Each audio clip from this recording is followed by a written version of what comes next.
Right, I haven't done a video for a while. I'm busy at work, but one of the recent things I've just done is put a motor on the metal reel. So just show you, if you're planning to do this, what it looks like, what you might need. So, metal reel that I'm using here.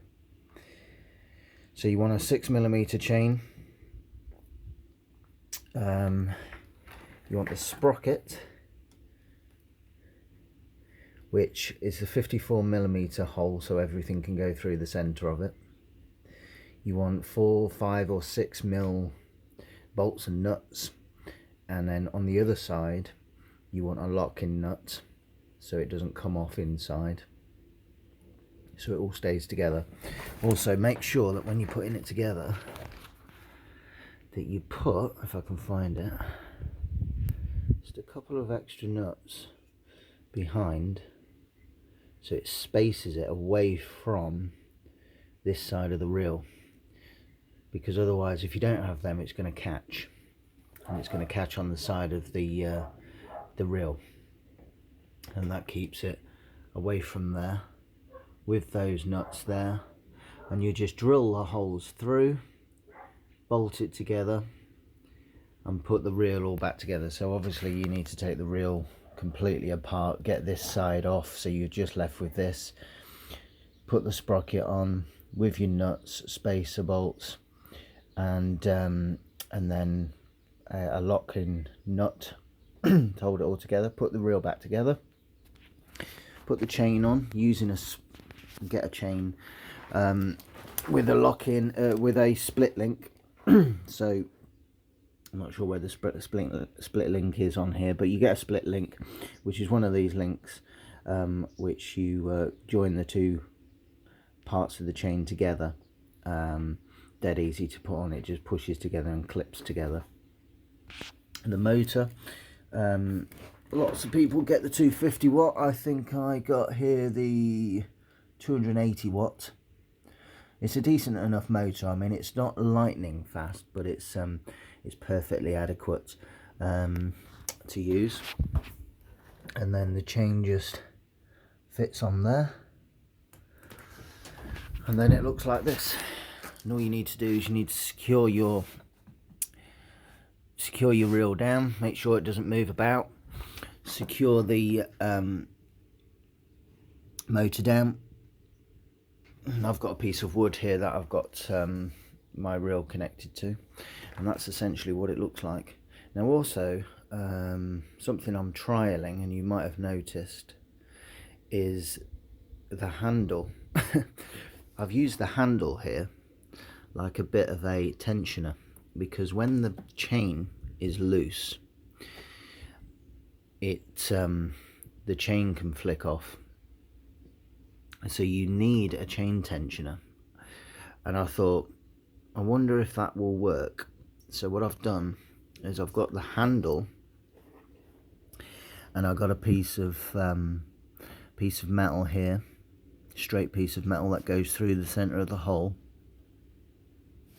screwed it down so it keeps it in this upright position, and that pushes against the chain to keep the tension on the chain. And this actually rolls, so I thought maybe that would be a good use of the with the handle. And plus also, if everything goes wrong, I'll know where the handle is, so I can just unscrew it and put the handle back on, and then I'm back working again. So I'm going to trial that and see how that works as a tensioner. Hopefully it will tension the chain and the chain won't fall off, and that'll be a real useful thing to use with the handle. So that's interesting. Now, connecting this to your electric, I've used one of these. I think a lot of them have used it. I've just wired up the up switch, because it's just basically a switch. So you've got two cables in here, live and neutral. So one's live, one's basically like a switched live, so it becomes live when you press the button. I've used two core flex cable, and then if I show you where this goes, so that comes across here, and it goes to my battery, my positive of my battery. I'm using 2 batteries here just to help in parallel. So the live comes here and connects onto the battery. Now the other cable, essentially the neutral, the switched live, that comes out of here just with a little electrical connector, and that cable comes here to the live of the motor. So you coming out your switch to the battery live, and then